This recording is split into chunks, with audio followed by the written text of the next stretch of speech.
안녕하세요. 마틸다입니다. 오늘도 이어서 이영숙 베드로 수녀님의 호스피스 돌봄 이야기 책 내 가슴에 살아있는 선물 읽어드리겠습니다. 책과 저자 소개가 궁금하신 분은 동영상 아래를 참고하세요. 그럼 지금부터 시작합니다. 임마누엘, 고맙다, 사랑했다, 행복했다. 7살 강우는 까까머리의 똘똘한 아이였다. 아기 천사 같은 눈동자를 유독 반짝거리며 원목실 안에 있는 예수님상, 성모상, 프란치스코상, 천사상 등을 호기심 어린 눈빛으로 하나하나 관찰하더니 질문을 쏟아냈다. 이 사람은 누구야? 이 사람은 누구고 저 아저씨는 누구야? 원목실의 수녀님은 아이의 호기심을 풀어주느라 쉴 새 없이 설명을 해주어야 했다. 그때마다 아이는 다 알아들었다는 양 고개를 끄덕였다. 나는 이렇게 예쁘고 똘똘한 아이가 뇌종양에 걸렸다는 사실이 너무나 안타까웠다. 강우는 차량 봉사를 하던 한 자매님의 간곡한 부탁으로 만나게 되었다. 지인의 7살 된 아들이 뇌종양에 걸려 투병 중인데 대세를 좀 받게 해달라는 것이었다. 부모가 천주교 신자는 아니지만 착한 사람들이니 아이가 좋아질 수 있게 기도와 대세를 부탁한다고 했다. 나는 우리 병원의 환자는 아니지만 얼마나 절박하면 우리 병원까지 기도를 받으러 올까 싶어 시간을 내기로 했다. 처음 만난 강우는 너무도 똑똑한 아이였다. 원목실에서 궁금한 것들을 다 해소하고 나서야 내가 기도를 해줄 수가 있을 정도였다. 나는 천사 같은 아이에게 찾아온 병마를 치유해달라며 하느님께 기도를 드렸다. 어머니에게도 함께 기도하라고 했지만 어머니는 어딘가 모르게 어색하고 불편한 모습이었다. 나는 기도를 끝내고 강우에게 칭찬을 해주었다. 강우는 정말 예쁘고 똑똑하네. 딱 하느님의 아들 하면 되겠다. 그랬더니 강우가 예수님을 가리키며 내게 물었다. 이 사람도 하느님 아들이라면서 이 아저씨는 언제부터 하느님 아들이 된 거야? 예수님은 처음부터 하느님 아들로 태어난 거야. 사실 태어날 때부터 우리는 모두 하느님의 아들이야. 그래? 근데 난 왜 하느님의 아들이 아니야? 세례를 안 받아서 그래. 강우도 예수님처럼 세례받으면 하느님의 아들이 될 수 있어. 세례? 세례는 어떻게 받는 건데? 기도하면서 물로 이마도 씻고 하느님 축복도 받아서 거룩해지는 거야. 그럼 나도 세례받으면 하느님 아들이 될 수 있는 거야? 강우가 세례에 관심을 보이자 어머니는 더 이상 안 되겠는지 가야 한다며 강우를 끌고 복도로 나갔다. 그러자 강우가 떼를 쓰기 시작했다. 엄마, 나 하느님 아들 될 건데 왜 가자고 해? 나 안 갈래. 당황한 어머니는 아이를 더 세게 끌어당겼다. 봉사자는 어머니를 붙잡았다. 여기까지 왔고 아이도 원하는데 대세를 받고 가는 게 어떻겠냐고 설득했다. 그러나 어머니는 완강하게 강우를 끌고 나가려고 했다. 그러자 강우가 엄마의 손을 뿌리치더니 내게로 달려와 안겼다. 안 가. 나 하느님 아들 될래. 강우는 내 품에 안겨서 나를 올려다봤다. 나는 그때 마주쳤던 강우의 눈빛을 잊지 못한다. 한없이 맑고 순수한 하늘빛 그 자체였다. 강우는 나를 그렇게 빤히 보더니 대뜸 내게 질문을 했다. 그런데 아줌마는 누구야? 아이와 어머니가 실랑이를 벌이느라 긴장되었던 분위기는 강우의 질문으로 무장해제되어 버렸고 모두 크게 웃음을 터뜨렸다. 아줌마 의사 선생님이야? 간호사 선생님이야? 아닌데 옷이? 나는 수녀님이야. 수녀님? 수녀님이 뭔데? 하느님의 딸이지. 하느님이 수녀님도 낳았어? 하느님이 축복해서 딸이 된 거야. 강우도 축복받으면 하느님 아들이 될 수 있다고 했잖아. 그러니까 빨리 나도 하느님 아들 만들어 달라니까. 더 이상 강우를 말릴 수 없었던 어머니는 결국 마지못해 대세를 받는데 동의하고 서류를 작성했다. 강우는 엄마가 대세 서류를 쓰는 동안에도 끊임없이 질문을 했다. 하느님 아들 되려면 뭐 하면 돼? 어떻게 하면 돼? 기도가 뭐야? 어떻게 기도해? 나는 강우에게 기도서를 보여주었다. 사도신경, 주님의 기도, 성모송 등을 가르쳐주며 읽고 외워보라고 했다. 이게 무슨 뜻인데? 뜻은 오늘 다 설명 못해. 어른이 되면 뜻도 다 알게 되니까 그냥 읽기만 해. 그래도 기도가 되는 거야. 기도하면서 세례받으면 하느님께 다 용서받을 수 있고. 용서가 뭔데? 그동안 잘못한 거 다 이해해 주는 거지. 다 사랑해 주는 거고. 그럼 내가 세례받으면 누나 발로 차고 친구한테 욕한 것도 다 용서받는 거야? 그럼.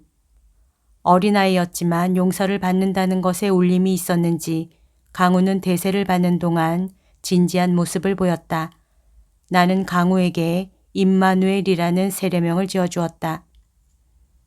세례명은 하느님이 부르는 이름을 지어주는 거야. 이제 강우는 하느님의 아들 임마누엘이야. 임마누엘은 하느님이 함께 계신다라는 뜻이니까 이제 강우는 하느님의 아들이고 늘 하느님이 함께 계실 거야. 그 말에 강우는 정말 진짜 하며 금은 보화라도 얻은 듯이 만족스러워했다. 내가 마지막으로 안수를 주고 축복 기도를 주니 강우는 누가 가르쳐 주지도 않았는데 손을 합장하고서는 눈을 꼭 감았다. 다 된 거야? 그러면 나 이제 하느님 아들 된 거야? 천진난만하게 하느님의 아들이 되었음을 기뻐하는 강우에게 나는 특별히 예수님 성모님 상본과 14첩 패가 달린 15단 묵주를 선물로 주었다. 이 묵주는 나중에 어른 되어서 해도 돼. 지금은 너무 커서 힘드니까 나중에 해. 싫어. 지금부터 할 거야. 이거 어떻게 기도하는 건지 가르쳐줘. 한번 마음 먹으면 꼭 하고 마는 아이였기에 나는 임마누엘의 눈높이에 맞춰 기도하는 방법을 가르쳐 주었다. 묵주 알 하나를 잡고서는 하느님 아버지 사랑합니다. 10번 하고 그 다음에는 성모님 사랑합니다. 10번 하고 그렇게 하나씩 돌리면서 예수님 사랑합니다. 성모님 사랑합니다. 계속하는 거야. 나중에 주님의 기도, 성모송 다 외우면 다시 가르쳐 줄 테니까 지금은 무조건 사랑합니다만 하면 돼. 에이, 그건 쉬운 거야. 사랑한다고 말하는 건 쉬운 거야. 나한테 그건 쉬워. 나는 임마누엘의 대답에 매번 놀라움을 금치 못했다. 단순하지만 진리의 말을 알아듣고 있는 아이 같았다. 나는 임마누엘과의 대화에 빠져 시간 가는 줄을 몰랐다. 그러나 천주교 신자가 아닌 어머니는 이 모든 것이 별로 마음에 들지 않는 눈치였다. 나는 그런 어머니에게 가톨릭 기도서, 자유기도 책 등을 보자기에 싸서는 들려주었다. 아들이 참으로 똑똑하고 예쁩니다. 아주 특별한 아이 같아요. 어머니께서 기도로 하느님께 도움을 청해보세요. 저는 기도를 할 줄 몰라요. 아무튼 감사합니다, 수녀님. 어머니는 마뜩잖은 표정이었지만 내가 준 보자기를 받아들고서는 병원을 나섰다. 나는 떠나는 임마누엘의 어머니의 마음이 어떨지 가늠할 수 있었기에 어머니를 위해 기도드렸다. 어머니의 마음. 성모 자해병원에 베드로 수녀님을 만나고 돌아온 날 나는 몹시 마음이 불편했다. 하느님의 아들이니 대세니 축복이니 하는 이야기들이 좀처럼 마음에 와닿지 않았고 뜬구름 잡는 소리처럼 들렸다. 당연했다. 나는 하느님을 모르고 살아왔었고 남편도 역시 무교였다. 그러던 중 딸만 둘이었던 나는 계획하지 않았던 늦둥이 강우를 1996년 12월 25일 크리스마스 날 새벽 6시 20분에 출생하게 되었다. 가족의 커다란 기쁨이었다. 연년생 두 딸은 정신없이 키우기에 바빴는데 6년 만에 얻은 늦둥이 아들은 그저 존재 자체가 기쁨, 희망이었고 하루하루가 보람으로 가득 찼다. 그러니 차고 넘칠 정도로 사랑을 퍼주었고 또 그만큼 제대로 성공한 아들로 만들어 보겠다는 다짐도 있었다. 2002년 초 7살이 되던 해 강우는 갑자기 구토와 머리 아픔을 호소하였고 결국 뇌종양 진단을 받았다. 청천벽력 같은 이야기였다. 어떻게든 강우를 치료하기 위해 온 힘을 다했지만 수술 여부와 관계없이 살 확률이 50대 50이라고 했다. 수술과 항암 치료를 시작하며 고통의 나날들을 견디는 것밖에 엄마인 내가 할 수 있는 게 아무것도 없었다. 무기력했다.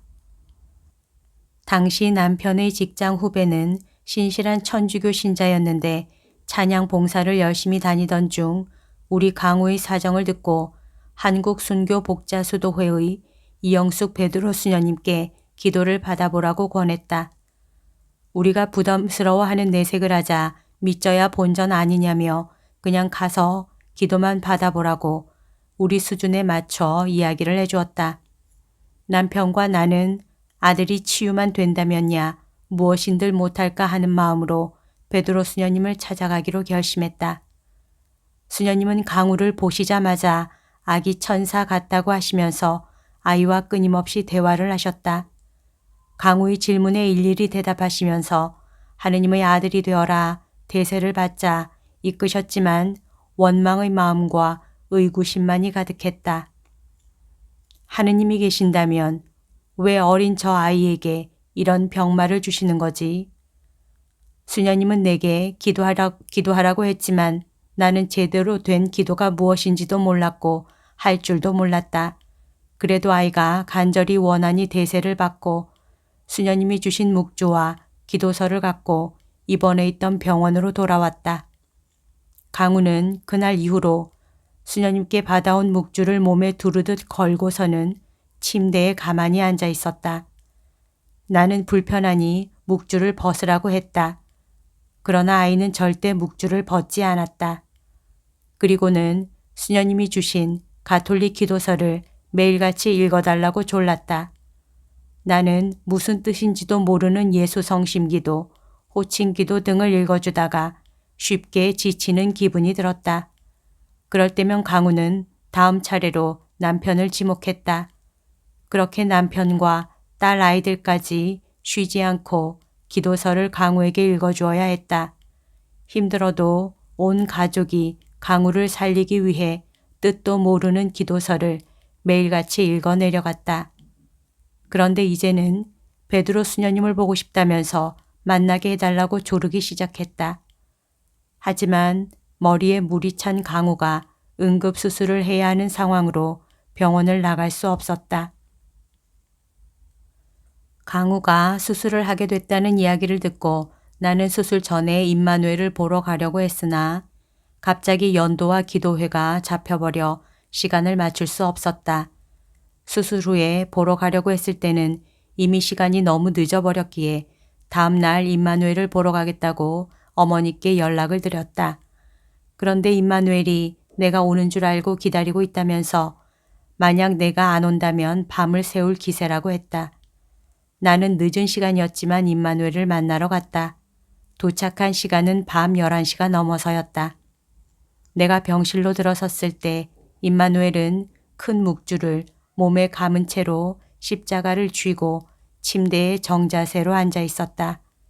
침대 위에는 기도서와 상본이 쭉 놓여있는 게 보였다. 임마누엘, 왜 여태 앉았어? 안 졸려? 임마누엘은 나를 보자마자 천사 같은 미소를 지으며 환하게 나를 반겼다. 그냥 수녀님 기다렸어. 기다리면서 하느님 감사합니다. 성모님 감사합니다. 수녀님이 가르쳐준 기도했어. 하느님 아버지 감사합니다 10번. 성모님 감사합니다 10번 했어. 나는 그런 임마누엘에게 너무도 잘했다며 크게 칭찬해 주었다. 기도서도 매일같이 엄마, 아빠, 누나가 읽어준다며 내가 시킨 대로 다 하고 있다고 짐짓 자랑을 했다. 나는 기특한 임마누엘의 손과 발을 만져주며 계속해서 기도를 해주었고 임마누엘은 내 기도 소리가 안심이 되고 좋은지 내게 물었다. 수녀님, 나 하느님 아들 맞지?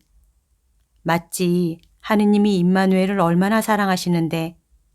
수녀님이 그걸 어떻게 알아? 수녀님은 다 알아.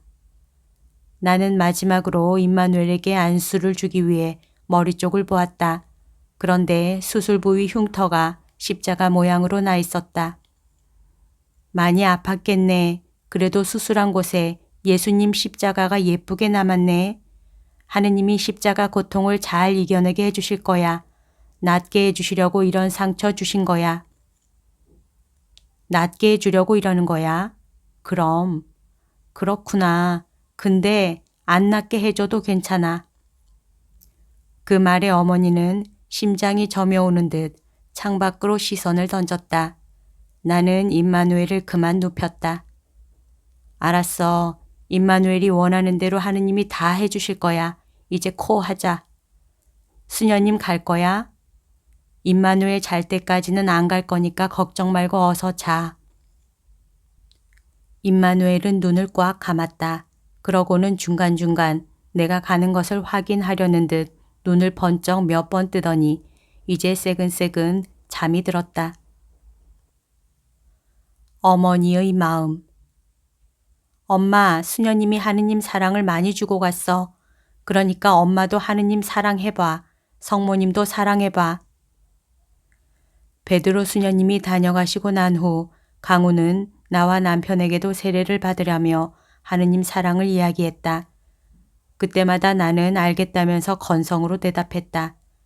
그런데 수녀님이 주신 다소 큰 묵주를 몸에 두르고 하루 종일 노는 강우를 보고 있자니 내 마음도 조금씩 누그러지기 시작했다.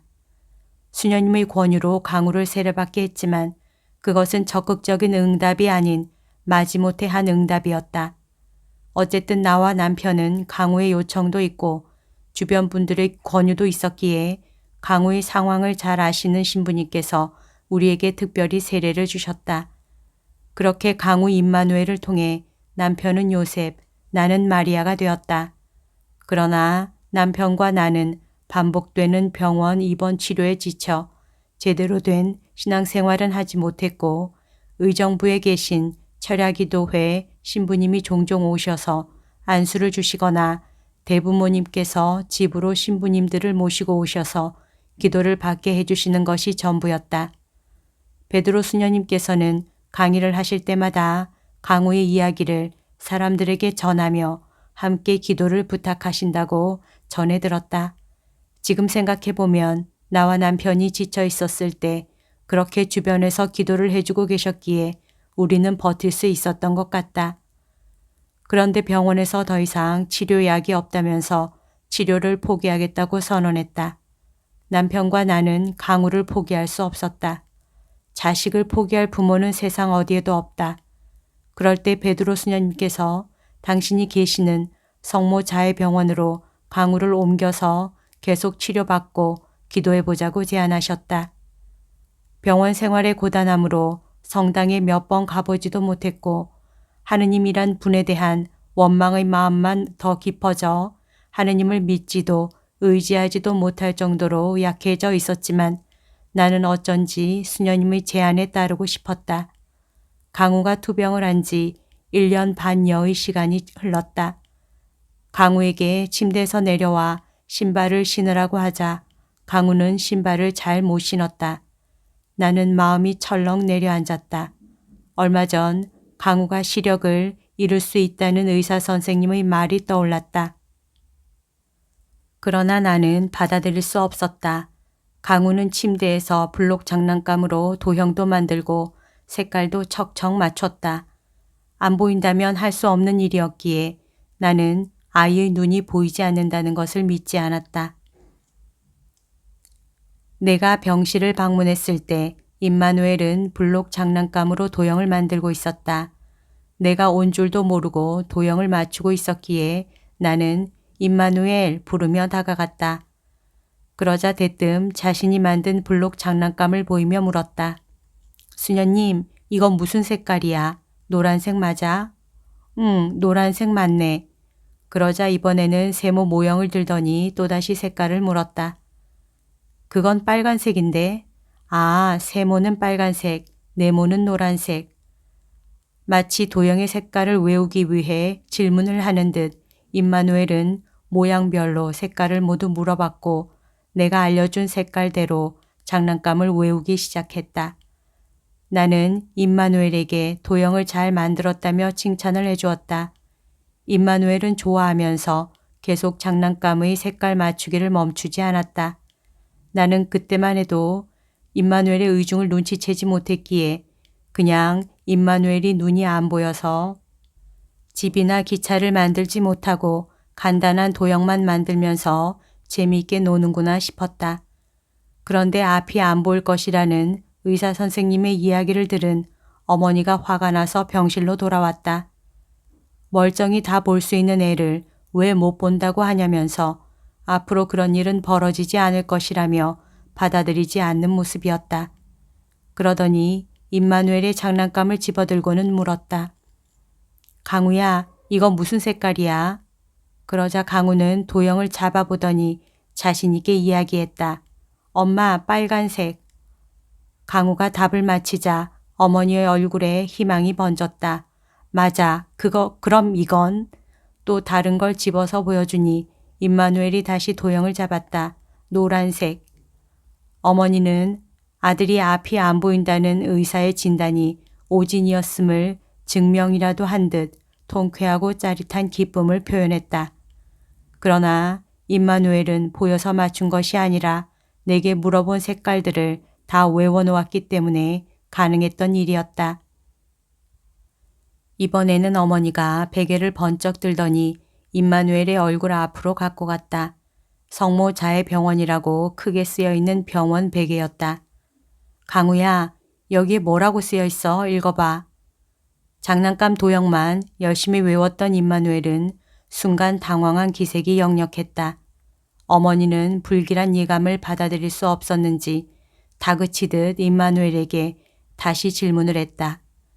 그러자 아무 말도 못하고 있던 임마누엘이 갑자기 어머니의 목을 작은 두 팔로 꽉 껴안았다. 엄마, 나 엄마 사랑해. 엄마 많이 사랑해요. 임마누엘은 차마 엄마에게 앞이 안 보인다는 소리를 하지 못했다. 그저 계속해서 사랑한다며 엄마를 끌어안자 어머니는 그제야 이 모든 상황을 인지하는 듯 보였다. 어쩌면 처음 의사가 이야기한 그 순간부터 어머니는 알고 있었으리라. 너무 슬픈 일이었기에 끝까지 부정하려고 발버둥 쳐보았지만 임마누엘의 사랑 고백에 어머니는 그대로 무너져 버렸다. 수녀님, 정말 우리 강우가 못 보나 봐요. 정말 앞이 안 보이나 봐요. 슬픈 일이었지만 어머니이기에 이 모든 것을 받아들이고 감내해야 했다. 나는 임마누엘에게 따로 물었다. 임마누엘, 왜 엄마한테 안 보인다고 말을 안 했어? 내가 못 보면 엄마가 화내잖아. 임마누엘한테 화내는 거 아니니까 안 보이면 엄마한테 솔직하게 말해야 해. 그러면 엄마가 의사 선생님한테 화내. 그래도 얘기하는 게 좋지. 임마누엘 다 이야기해. 너 때문에 엄마 화난 거 아니니까. 그제야 솔직하게 앞이 보이지 않는다고 고백을 하는 임마누엘의 말에 어머니는 오열을 했고 아이는 그때마다 어머니의 목을 끌어안고 사랑한다, 괜찮다 고백을 했다. 자신이 아프고 두려운 것보다 엄마가 슬플까봐 힘들까봐 오히려 괜찮다고 위로하는 임마누엘. 어린 나이에 부모의 마음을 먼저 배려하는 임마누엘의 철든 말과 행동은 지켜보는 어른들의 마음을 더 애잔하게 만들었다. 어머니의 마음. 언제부터였을까? 7살 남자아이에게 어느 날 갑자기 들이닥친 그 칠흑 같은 어둠. 엄마인 나도 경험하지 못하고 말만 들어도 두려움과 절망의 늪에 빠질 것 같은데 어떻게 아무런 말 한마디 없이 어떤 의구심도 없이 평화로의 어둠을 다 받아 안을 수 있었을까? 7살 남자아이에게서 저 담대함과 평화로움의 힘은 도대체 어디서 온 것일까? 도대체 무엇일까? 엄마 아빠의 마음을 배려하려고 다 보이는 듯 이전과 똑같이 더듬으며 행동하고 말하고 장난감으로 각종 모형을 만들어서 수녀님께 드리며 나 정말 잘 만들었지. 너스레를 떨어 보이는 아들 강우. 종이에다 수녀님 사랑해요. 감사해요. 건강하세요를 삐뚤빼뚤 쓰고는 늘 자랑스럽게 베드로 수녀님에게 보여드리는 아들 강우. 그런 아이를 똑같은 눈높이로 맞장구 쳐주시며 칭찬하고 흥을 돋워주시는 수녀님. 강우는 퇴원 후 집에 와서도 묵주와 십자가를 놓지 않고 기도를 계속했다. 나는 이 모든 상황들에 의구심이 들었다. 대체 무엇이 이들에게 이 평온함을 가능하게 하는 것일까? 가족들에게 철든 모습만 보이던 임마누엘은 나를 만난 때만은 천진난만한 아이의 모습으로 돌아왔다. 병원에 오는 날은 휠체어를 타고 꼭 원목실에 들러서 수녀님들의 예쁨과 사랑을 독차지하고 마음껏 어리광도 피웠다. 눈이 보이지 않는데도 불안해하지 않고 당당하게 예수님 상본이나 성모님 상이 보이지 않는다며 내게 물어보았다. 수녀님, 하느님 아들 어디 있어? 성모님은 어디 있어? 그러면 나는 임마누엘의 손을 잡고 성상 앞으로 가 직접 만지게 해주었다. 여기 예수님이 계시네. 수녀님, 예수님도 하느님 아들이고 나도 하느님 아들이잖아. 그럼 누가 하느님한테 더 많이 사랑받아? 예수님이야 나야? 아마 하느님이 예수님보다 임마누엘을 더 사랑할걸. 왜냐하면 예수님도 너를 사랑하거든. 예수님이 자기도 아들인데 너도 아들 되었다고 널 엄청 좋아하셔. 그러니까 넌 2배로 사랑을 받는 거니 제일 사랑 많이 받는 하느님의 아들인 거지. 그래? 그럼 수녀님, 나도 하느님 아들이고 예수님도 하느님 아들이니까 예수님이랑 나랑 형제겠네. 하하, 그러네. 예수님은 하느님 아버지도 되고 아들도 되고 형제도 되고 다 되시는 분이시니까. 임마누엘은 예수님 이야기나 성모님 이야기를 해주면 무척 재미있어 하며 좋아했다. 수녀님, 나 이제 주님의 기도 성모송 다 외웠어. 정말? 그럼 이제 묵주기도를 제대로 가르쳐 줘야겠네. 나는 임마누엘에게 묵주기도 바치는 방법을 가르쳐 주었다. 똘똘한 아이였기에 금방 습득을 했다. 임마누엘, 묵주기도나 다른 기도도 잘해야 하지만 기도 시작 전에 가장 먼저 하는 거 있지? 성호경. 그렇지. 가장 잘해야 하는 기도가 성호경이야. 성호를 정성껏 잘 그으면 제일 예쁨 받는 하느님 아들이 될 수 있는 거야. 그러자 임마누엘은 하느님 아들 중에 제일 예쁨 받는 아들이 되겠다면서 반복해서 성호경을 정성껏 그었다. 어머니의 마음. 뇌 압력이 차올라 모르핀 등 진통제를 맞고도 두통이 가라앉지 않는 모양이었다. 강우가 짐승처럼 괴성을 지르며 침대를 대굴대굴 구르기 시작했다. 그런 강우에게 아무것도 해줄 수 없는 나는 엄마로서 자괴감과 불안함이 반복적으로 찾아와 강우와 함께 거의 실신 상태가 되었다. 나는 병상 아래 간이 침대에 결국 쓰러져 버렸다. 이때 옆 침대 자매님이 이야기를 했다. 아이가 기도를 하는 것 같아요. 무슨 말일까? 나는 겨우 몸을 일으켜 앉아 아이를 보았다.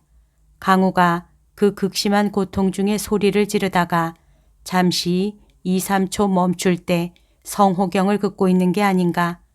그렇게 아이는 고통의 소리를 지르다 잠시 고통이 멈추면 성호경을 긋고 그렇게 4번을 반복했다. 내 아이지만 어떻게 저럴 수 있을까? 어떻게 처절한 고통의 성호경을 그을 수 있을까?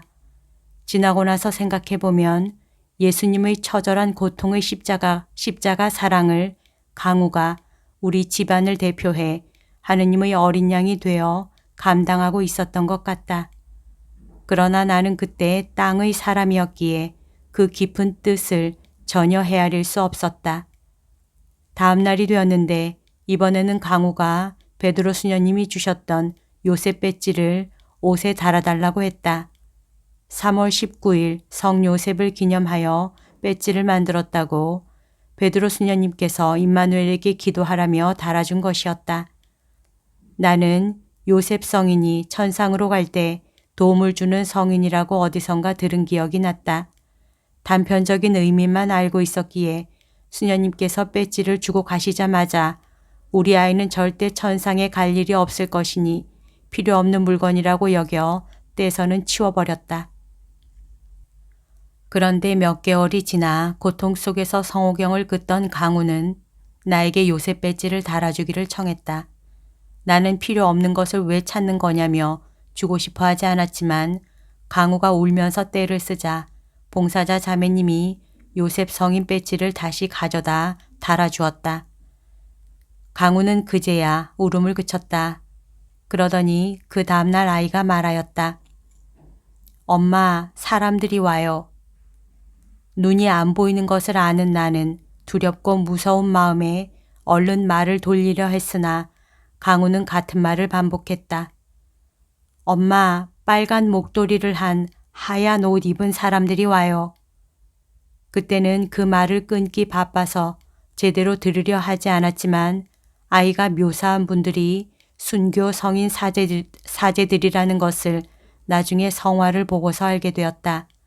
나는 강우가 보여주는 일련의 모습들이 평범한 아이가 할 수 있는 행동이 아니라는 생각이 들었다. 내가 기억하기로는 시댁에는 그리스도인들이 없었다. 그런데 대세를 받은 후 갑자기 아이는 오로지 하느님 예수님만 이야기하며 두려움을 이겨내고 있었다. 손으로 짚고 다니면서도 눈 안 보임을 의식하지 않은 채 말하고 행동하는 아이. 아빠가 장난감을 들어 보이며 맞춰보라고 하자 몇 발 앞으로 달려와 손으로 더듬으며 너무도 천연덕스럽게 이거 제 장난감이에요 하던 아이. 아이는 이미 그때 알고 있었을까? 천상으로 인도하실 주님께서 생명의 길, 빛의 길로 오르는 그 길을 순교 성인 사제들을 보내시어 은총과 자비로 고르게 펴주시고 계셨다는 것을.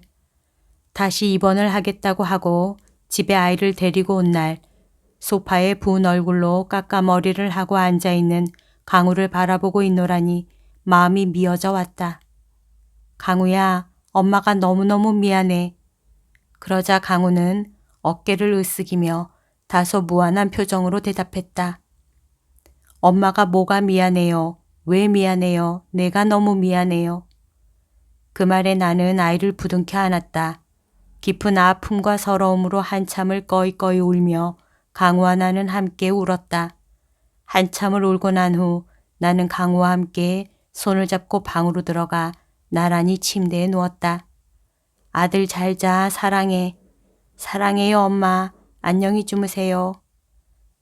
얼마나 잠들었을까. 눈을 떠 시계를 보니 새벽 4시 25분이었다. 나는 무심히 고개를 돌려 옆에 누운 아이를 바라보았다. 그런데 갑자기 아이의 손이 하늘 쪽으로 번쩍 들려있는 게 아닌가. 누운 채로 손을 쳐들고 있던 강우는 말없이 성호경을 그었다. 나는 그 모습이 의아하고 놀라워 살짝 몸을 일으켜 아이 쪽을 바라보았다. 강우는 왼손을 가슴에 올린 채 오른손으로 이마, 배, 왼쪽 어깨, 오른쪽 어깨를 긋고는 다시 이마, 배, 왼쪽 어깨를 찍더니 오른쪽 어깨를 향해 오던 순간 손이 갑자기 툭 하고 떨어졌다. 나는 너무 놀라 강우의 코에 손을 가져다 대어 숨을 확인해 보았다. 이상이 없는 듯 보였고 편안히 잠든 것 같았지만 나중에 의사 선생님이 말씀하시기를 그때가 강우의 의식이 떨어진 때라고 알려주셨다. 어떻게 아이가 자다 말고 성호경을 그을 수 있지? 나는 또 어떻게 그때 눈을 떠서 그것을 볼 수가 있었던 거지? 짧지만 가장 강력한 신앙 고백, 짧지만 완전한 기도. 그 의미만 제대로 알고 긋고 기도하고 고백해도 바로 천당에 갈 수 있다는 큰 은총인 성호경. 나의 7살 아들은 그렇게 의식이 떨어지기 직전에 자신의 신앙을 하느님께 고백하고 또 엄마인 내게도 보여주었다. 성령께서 얼마나 강력한 힘으로 아이를 감싸고 지탱해 주시고 인도하셨는지 그대로 느낄 수 있는 순간이었다. 임마누엘이 위독하다는 연락을 받았다. 나는 서울에서 강의 중이었기에 연락을 받자마자 급히 성모 자해병원으로 향했다. 제발 내가 도착할 때까지만 강우가 살아있기를 기도드렸다.